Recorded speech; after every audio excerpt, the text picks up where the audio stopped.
Hey fire starters, it's Mark Villareal here. Today we're going to talk about the circle of leverage. Well, what is that? The circle of leverage. Well, it sounds like a fancy word, but the circle of leverage is a sales technique utilized when you need a decision maker to be prompted to call you back. So let's think about that. It could be used via email, via voicemail, or person to person. But let's talk about how you do the circle of leverage and how you have to be prepared. So let's tackle the voicemail.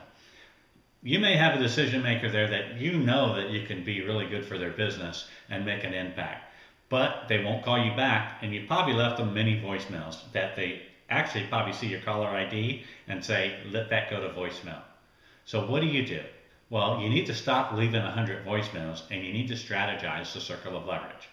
The circle of leverage takes their human nature and helps them react by a prompting. And there's several ways to do that. The first way is think of the DM that you're calling, find out who a couple of their peers are, maybe someone underneath, and it could be HR, and then someone who's above, it could be their vice president. That's one good tactic, and we'll talk about that in a second. Another great tactic is if you know some of their direct competitors and you've done work for them, then that's a great professional message to leave. So let's talk about how that circle of leverage works. If I'm calling and I'm going to talk about a competitor, then I'm going to call and say, hey Ken, this is Mark Villareal. I've done work with XYZ company and I was able to fine tune my coaching / consulting, or I was able to fine tune my message that they believe made an impact with their people and is helping them in their growth today. I think I could fine tune and do that for you as well.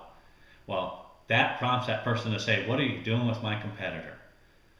Let's talk about it peer to peer, or their superior, or an HR manager. So you're saying, hey Ken, this is Mark Villareal. I understand that you're the director of this. I'm leaving this message for you, as well as leaving the message for Sally, who's your HR manager, and for Tom, your vice president, to see whom it is that I can speak to in regards to coming out and coaching and consulting, as I've done this in your industry before, and I believe I can help make an impact. Well, once again, they usually want to call you before the HR manager calls you, or let me call you before my boss calls you. It gives that prompting. So here's your challenge for the week. We want you to test it out. Think about a direct competitor you worked with, another company, and call a decision maker and leave that message. And I want you to share your story on Facebook so we can see how others are doing with it as well, because that's the beauty of our Facebook, that we can help and critique each other. Thank you very much.